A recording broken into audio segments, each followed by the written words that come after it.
Let's start from the commands. Whenever you want to start the tool from scratch, you will need to use the build command. If you execute it, you will start the tool.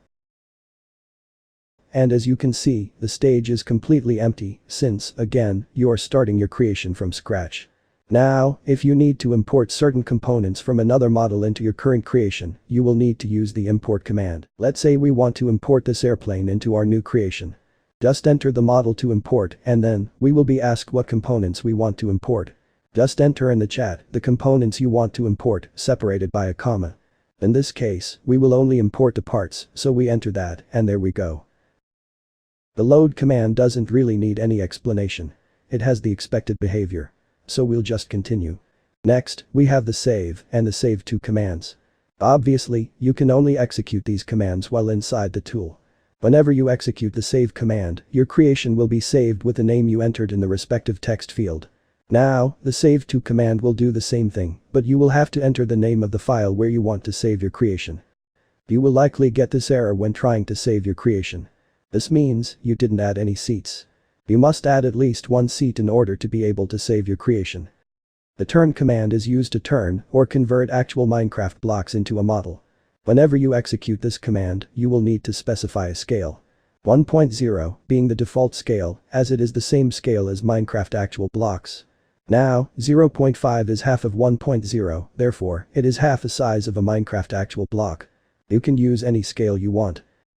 You can think of the scale as a percentage value, where 1.0 is 100%, 0.5 is 50%, 0.25 is 25%, etc.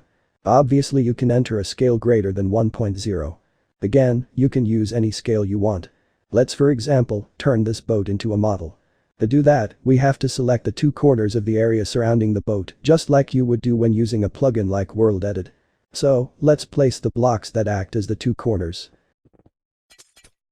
Now, let's execute the command.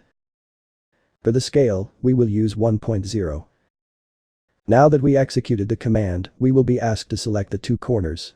As you can see in the tutorial, left-click selects the first corner. And right-click selects the second corner. So, let's go ahead and left-click the first corner. And now, let's go ahead and right-click the second corner. There we go, we have successfully turned the blocks into a model. You will soon notice that there are certain problems, like here with the banners.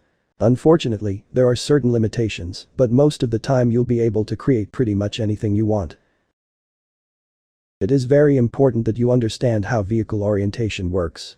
Inside the tool, you can find these labels floating. Forward, right, backward, and left. Your model should always be facing the same direction as the forward label, so that it is correctly oriented. Now, this model here is not oriented correctly since, as you can see, it is facing the same direction as the right label. In this case, we created this model from a build. So to fix it, we can just properly orient the build before turning it into a model. To do that, we are going to use World Edit. Simply, get the World Edit wand. Then copy your build.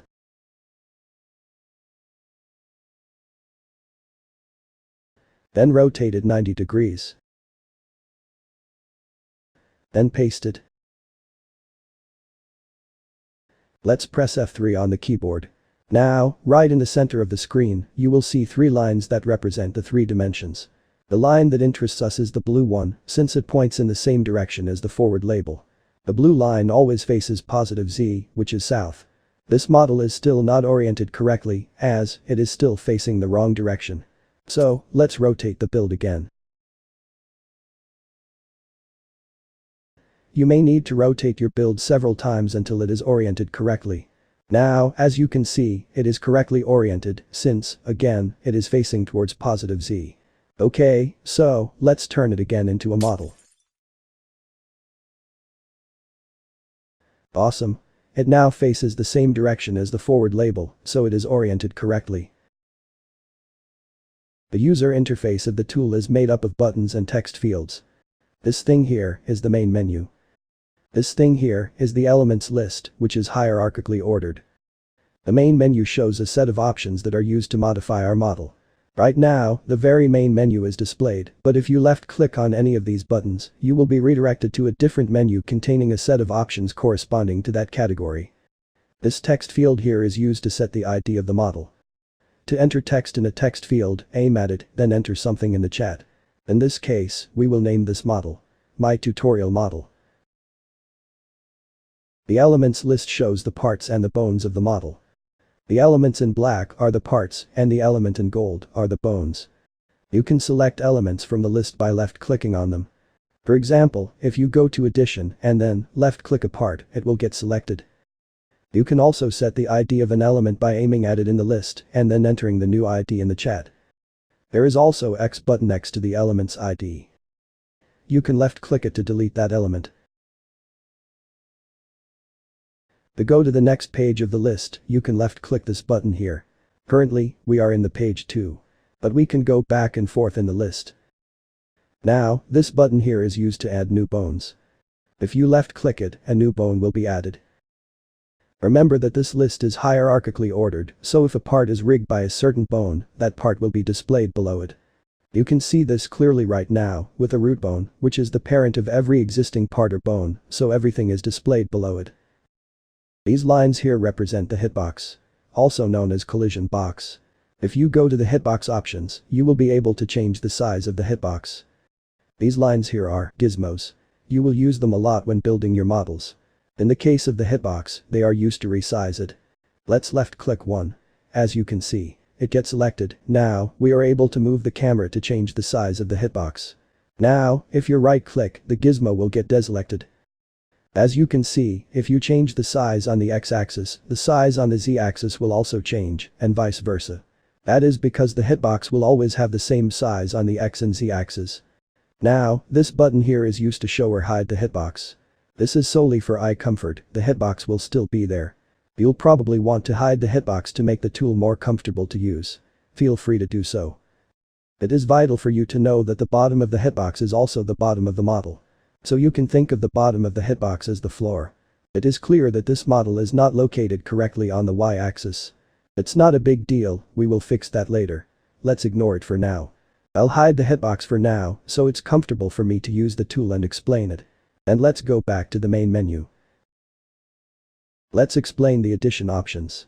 The first options we can see here are Add Part, Transform, Texture, and Bone. When you are in the addition mode, you can select parts by left-clicking on them, or, again, by left-clicking their ID in the elements list. Now, to deselect parts, just press the right-click. If there are no parts selected, and then you press the right-click, all the parts will get selected. You can also left-click on an empty space, and a box will be displayed. It is also used for selecting parts. If you move around, you will see it grow and shrink.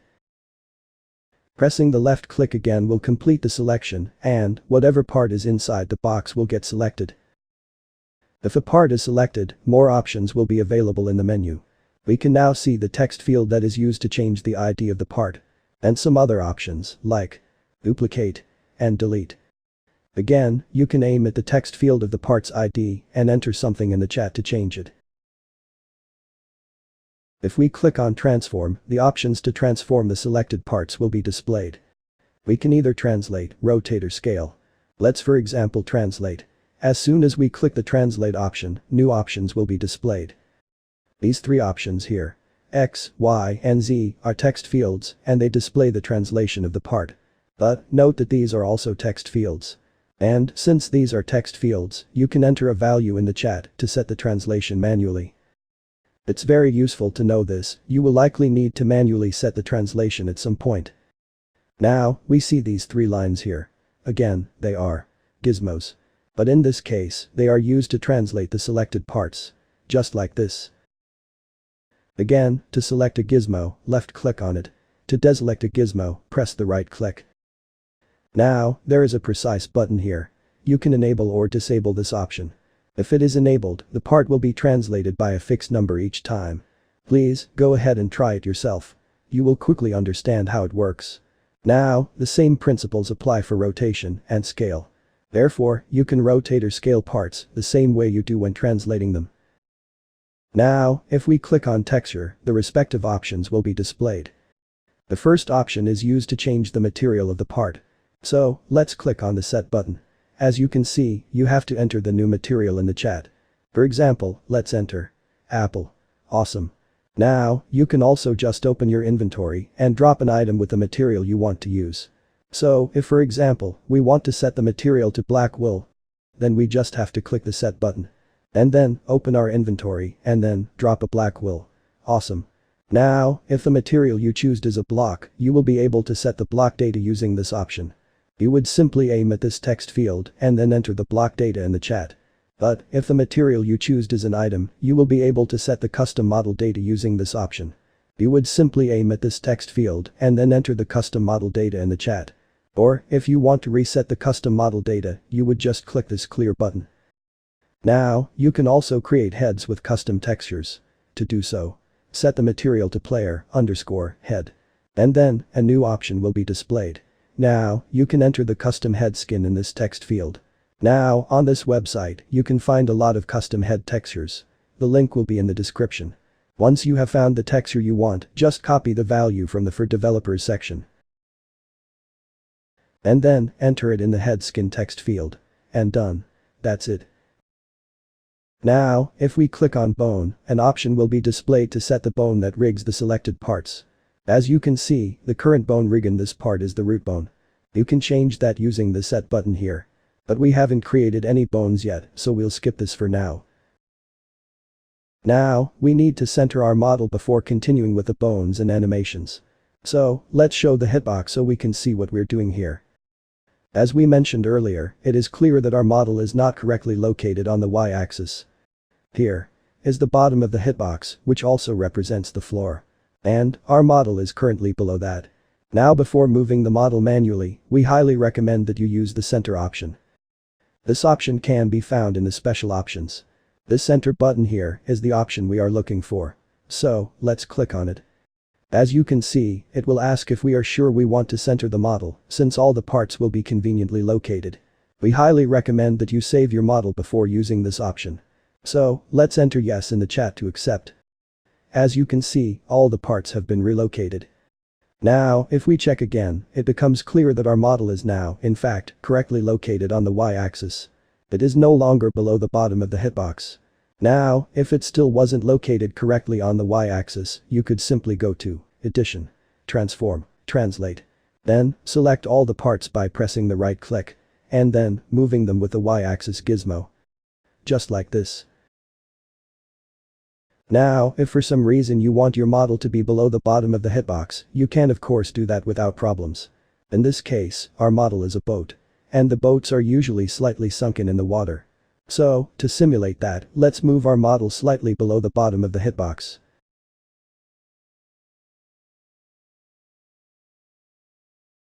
Alright. You can clearly see that here is the bottom of the hitbox, and here is the bottom of our model. So, it's definitely slightly below the bottom of the hitbox, which is what we want. It is now also clear that our model is also correctly centered on the X and Z axes. Therefore, we don't have to manually move it. This is why we strongly recommend using the center option, since, as in this case, it may be enough to center a model. You can think of bones as a group which is compassed by parts and other bones. Bones bind parts together. So, if a bone rotates or moves, all the parts and bones that are children of it will also rotate and move relatively to it. When you bind a part to a bone, or when you bind a bone to another bone, a rig is formed. Let's take a graphic example. So, let's say we have a bone. We'll name it Bone A. On its own, there's not much you can do with it really. Now, let's say we have a part. We'll name it Part A. Well, right now there is no link between the bone and the part, so if we go ahead and rotate the bone, nothing will actually happen. But, if we go ahead and bind this part to the part will become a child of the bone. Now the part and the bone are bound. So, now, if we rotate the bone, the part will rotate with it. Or, actually, the part will rotate around the pivot of the bone. Now this not only works with rotation, but also with any type of transformation. For example, if we move the bone, the part will move with it. We can bind as many parts as we want to a bone. All of them will transform along with the bone they are bound to. This is the most basic form of rig and the most common. Now, let's show you how to do it from Builder tool. First of all, I'm going to add the 3 parts as shown in the example. And name them like in the example.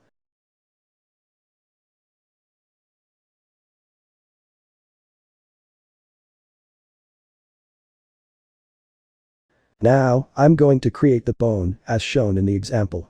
To do that, just head over the elements list and you will see Add button. Just click it. Now, a new bone has been created. Let's change its name. To do that, just aim at it in the list and then enter the name in the chat. Just like this. I will name it bone A. Just like shown in the example. And done. Now, let's bind the parts to the bone that we just created. To do that, we have to go to Addition. And then, select the parts. And then, go to bone. And then, click the Set button. It will ask you to enter the name of the bone in the chat. It will also show you a list with all the currently existing bones. As you can see, here is the bone we just created. So let's select it. And done. Now these parts are bound to the bone. Now, if we go to bones, we will find 3 options. Pivot, rotation, and parent. We will cover the parent option later as it is used for a more complex form of rig. Let's focus on the pivot and rotation options for now. Now, there are currently no bones selected, so to select a bone, go to the elements list and then click the bone you want to select. Once the bone is selected, you can use the gizmos. Now, the pivot is basically the location of the bone. Whenever you rotate the bone, the parts that are bound to the bone will rotate around the pivot. You can see that clearly here. Let's rotate the bone and see what happens. As you can see, the parts will rotate around the pivot. We can move the pivot and you will see how it changes the way the parts rotate.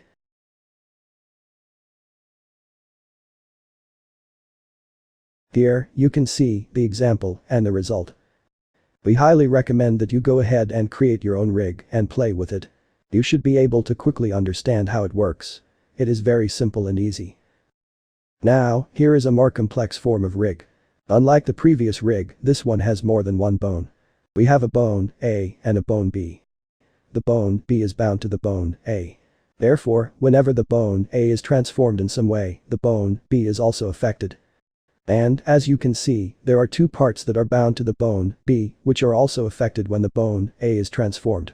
This is because rigs work hierarchically. And the parts that are bound to bone B are indirectly bound to bone A. You can simply think of this rig as a family tree, where bone A is the ancestor of every part in bone here. Now, if the bone B itself is transformed, the part A is not affected.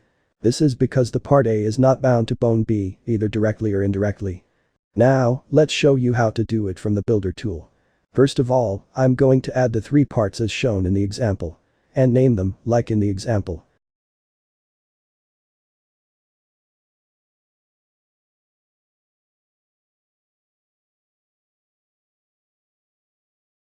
Now, I'm going to create the bones, as shown in the example.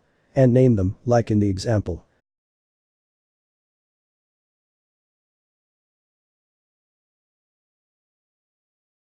Now, let's bind the parts to the respective bones.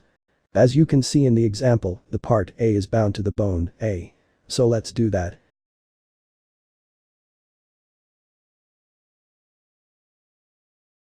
Okay, now, as you can see in the example, the part B and the part C are bound to the bone B. So let's do that.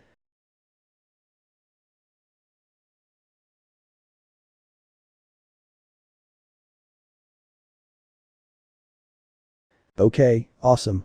Now, you know how to bind parts to a bone. But in the example, the bone B is bound to the bone A. So, how can you bind a bone to another bone? Well, that's very simple and straightforward. Just go to bones. And then, select the bone you want to bind. In this case, the bone B. If you need to know what bone is currently selected, you can just look at this text field here.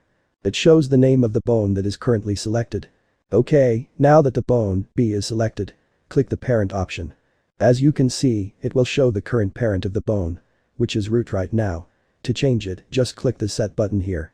It will ask you to enter the name of the bone in the chat. It will also show you a list with all the currently existing bones. Again, in this case, we want to bind this bone to the bone A. So, let's select it. And done. Now the bone B is bound to the bone A. Okay, now, we have to locate the pivot of the bones, as shown in the example. So, let's do that.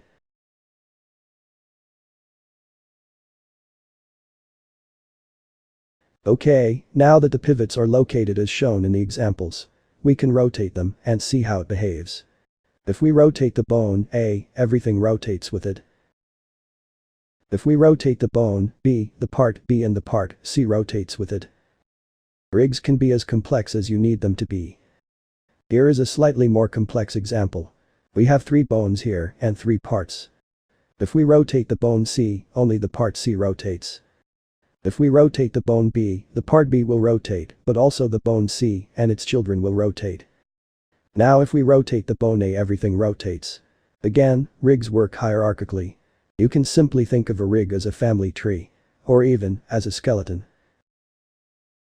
Okay.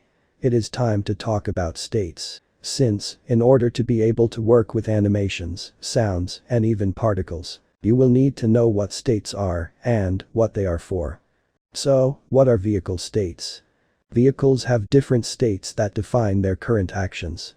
For example, if a vehicle is moving forward, it is in the moving forward state. If it is moving backwards, it is in the moving backward state. Similarly, if it is moving forward while turning left, it is in the moving forward turning left state. And if it is turning right while moving forward, it is in the moving forward turning right state. These states are designed to allow you to define when certain actions should be triggered. For example, you can create animations, sounds, particles, etc., and assign them to specific states.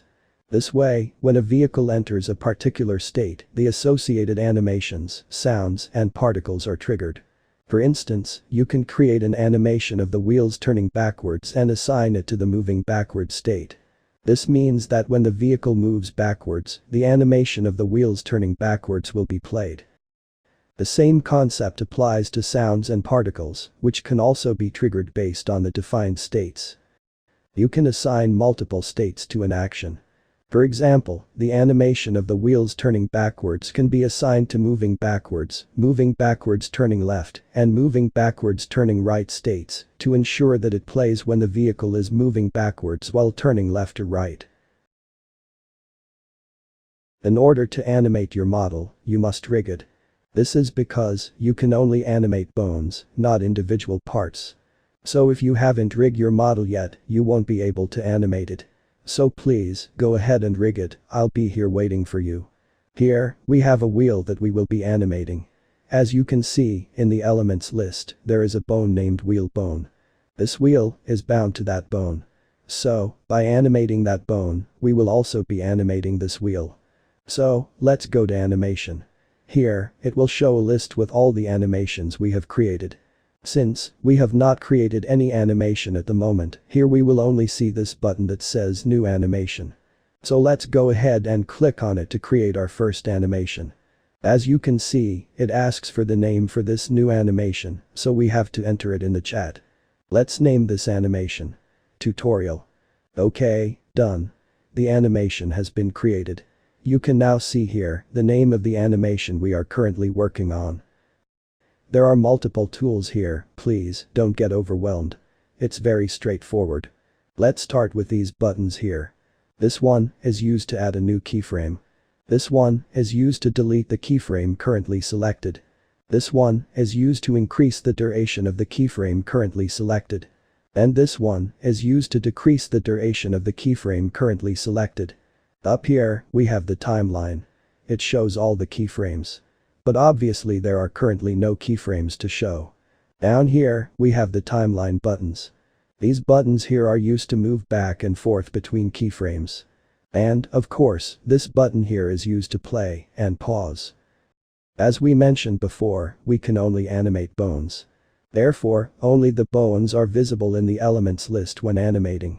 We currently haven't selected any bones, so we can't really do anything. So let's select the bone we want to animate, in this case the wheel bone. Okay, now that a bone is selected, we can start animating. We can translate, rotate and scale. Let's for example, make the wheel move. To do that, we have to translate it. So, let's click on translate. Okay, now, let's add 2 keyframes. As you can see, they are shown on the timeline. Okay. At this keyframe, the wheel is going to be here. And then, at this keyframe, it will be here. Now, if we play the animation, we can see how it moves. But what is happening here? Well, we have defined two positions. So when the animation starts, it starts at the first keyframe. And in the first keyframe, the wheel is positioned here. Now, in the next keyframe, the wheel is positioned here. Therefore, a movement is created based on these two positions. Broadly speaking, we are giving instructions to the plugin to move the wheel from this point to this point. Now, if you take a look at the timeline, here are the two keyframes. As you can see, this one is in gold and this one is in white. This is because the keyframe you are currently at is shown in gold while the rest are shown in white. Now, if we increase the duration of the first keyframe to 10 ticks, you can see how the timeline changes. There is now more space between the two keyframes as the duration of the keyframe is now longer. Okay, let's play the animation and see how it looks. As you can see, the wheel now moves more slowly. This is because the longer the duration of the keyframe, the slower the transformation. Note that the duration of a keyframe is measured in ticks. In case you don't know what ticks are, think of it as in unit of time. 20 ticks equal 1 second. 40 ticks equal 2 seconds. 60 ticks equal 3 seconds. Etc. Now, we have the loop and the interpolation options here. The loop option here can be either set to none, loop or stay. It is none by default, meaning no loop should be applied. But, let's change it to loop and see how the animation looks. As you can see, it is now looping. You will need to do this when, for example, creating wheel spin animations. Now, if we change it to stay, the animation will not end, but instead, it will stay at the last keyframe once it is reached. Now, the interpolation option can be either set to smooth or step. It is smooth by default, so let's change it to step and see how the animation looks. As you can see, it moves abruptly. Meanwhile, if you set it to smooth, it will move smoothly. Now, let's create a spin animation for this wheel. I delete the previous animation to start over. Let's add 2 keyframes. And, instead of translate, this time we are going to rotate. So, at the first keyframe, the rotation will be 0. And then, at the last keyframe, the rotation will be 90 degrees. So, if we play it, we can see how it rotates. But, the animation is ending. So, let's set the loop to loop. Awesome. It is starting to really look as a wheel. But, the animation is still kind of weird, so, let's decrease the duration of the last keyframe. Awesome. This is good enough. Although, if we increase the rotation even more, for the last keyframe, it will spin even faster.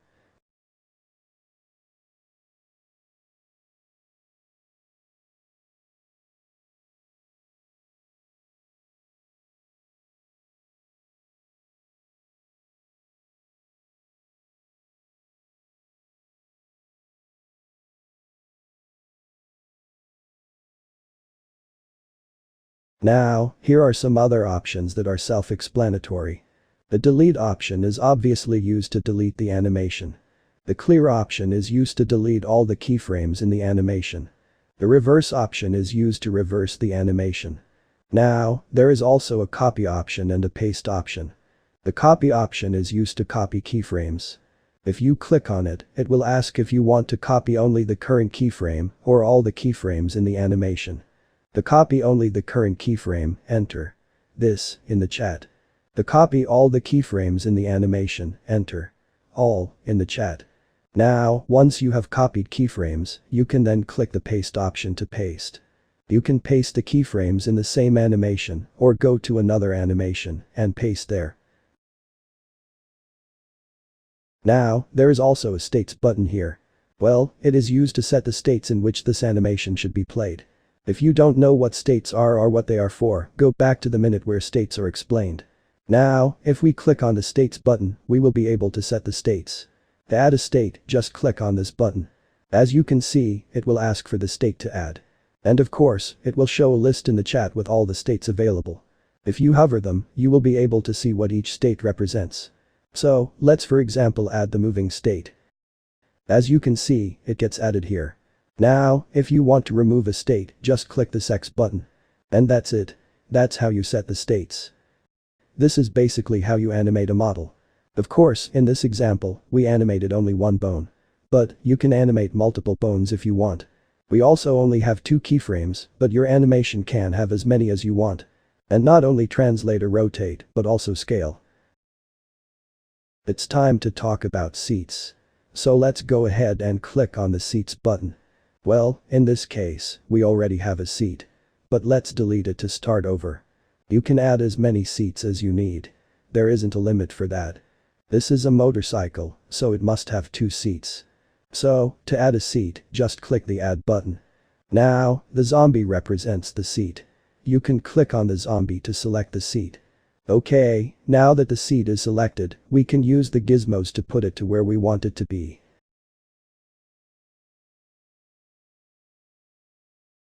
Okay, let's add another seat. This one is for the passenger.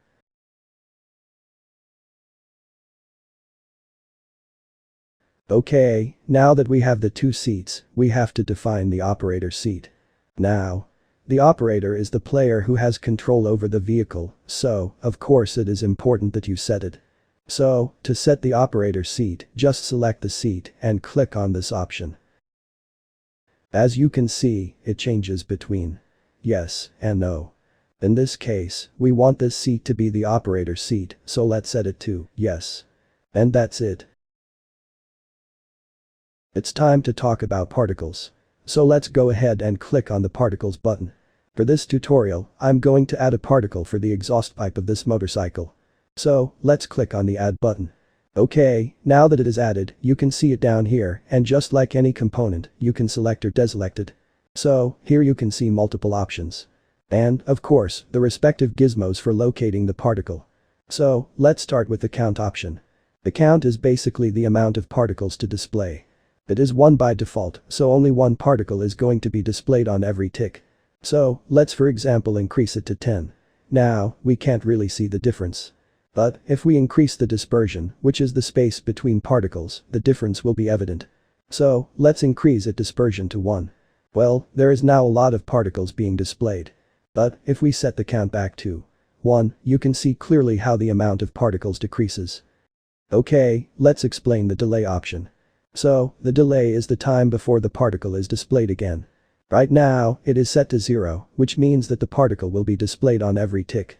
So, if we set it to, for example, 20, it will display every 1 second, as you can see. Since, the delay is measured in ticks.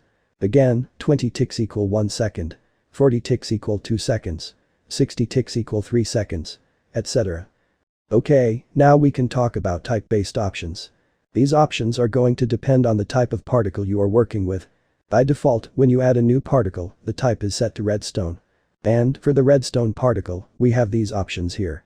Red, green, blue and size. Red, green, and blue being the color of the particle. Evidently, it is an RGB color. And, the size is a value between 1% and 100%. Now, if we change the type to, for example, item crack, a different option will be enabled. We do that by clicking on this option and then entering in the chat the type of particle we want. In this case, item crack. Since the item crack particle requires a material, you can see an option here to set it. It is currently stone.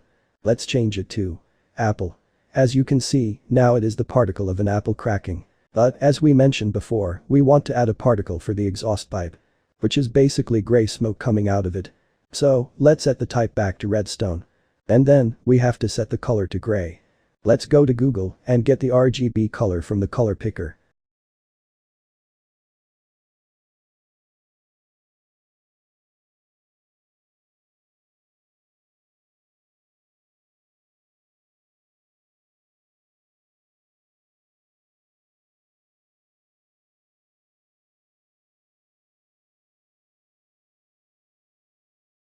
Okay, now, let's put it where we want it to be.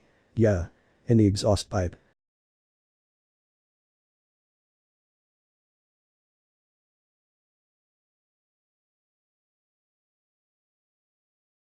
And done. That's it. Now, there is also a states button here. Well, it is used to set the states in which this particle should be played. If you don't know what states are or what they are for, go back to the minute where states are explained. Now, if we click on the states button, we will be able to set the states. To add a state, just click on this button. As you can see, it will ask for the state to add. And of course, it will show a list in the chat with all the states available. If you hover them, you will be able to see what each state represents. So, let's for example add the moving state. As you can see, it gets added here. Now, if you want to remove a state, just click this X button. And that's it. That's how you set the states. It's time to talk about sounds. So let's go ahead and click on the sounds button. For this tutorial, I'm going to add a sound for the engine of this motorcycle. So, let's click on the add button. Okay, now that it is added, you can see it here. Now, here you can see multiple options. Starting with the type option. You can click on it to change it. Of course, you have to enter the new type in the chat. Note that a link with all the sounds available is shown to you in the chat whenever you click on the type option. If you click that link, it will send you to a website with a list of all the sounds available. In this case, I'm going to use the sound block ender chest open. Now, let's explain the delay option. So, the delay is the time before the sound is played again. Right now, it is set to 0, which means that the sound will be played on every tick. So, if we set it to, for example, 20, it will play every 1 second, as you can see. Since the delay is measured in ticks. Again, 20 ticks equal 1 second. 40 ticks equal 2 seconds. 60 ticks equal 3 seconds. Etc. Next, we have the volume option. The minimum volume is 0.1. And the maximum volume is 2.0. Next, we have the pitch option. The minimum pitch is 0.5. And the maximum pitch is 2.0. And finally, we have the global option. It can be either set to yes or no. If it is set to yes, then all the players that are close enough to the vehicle will hear the sound. But if it is set to no, then only the players that are inside the vehicle will hear the sound. Now, there is also a states button here. Well, it is used to set the states in which the sound should be played. If you don't know what states are or what they are for, go back to the minute where states are explained. Now, if we click on the states button, we will be able to set the states. To add a state, just click on this button. As you can see, it will ask for the state to add. And of course, it will show a list in the chat with all the states available. If you hover them, you will be able to see what each state represents. So, let's for example add the moving state. As you can see, it gets added here. Now, if you want to remove a state, just click this X button. And that's it. That's how you set the states. And finally, we have the hitbox. The hitbox, also known as bounding box or collision box, is used by the plugin to detect collisions and damage to the vehicle. It is a box that is always square on the X and Z axis. So, let's go ahead and click on the hitbox button. Here you have the respective gizmos for changing the size of the hitbox. As you can see, if you change the size using the gizmo for the X-axis, which is the red one, the size on the Z-axis will also change. And vice versa. This is because, again, it should always be squared on the X and Z axis. Now, you can set the size on the Y-axis however you want, and the rest of the axes will not change. And that's it. As simple as this, you configure the hitbox.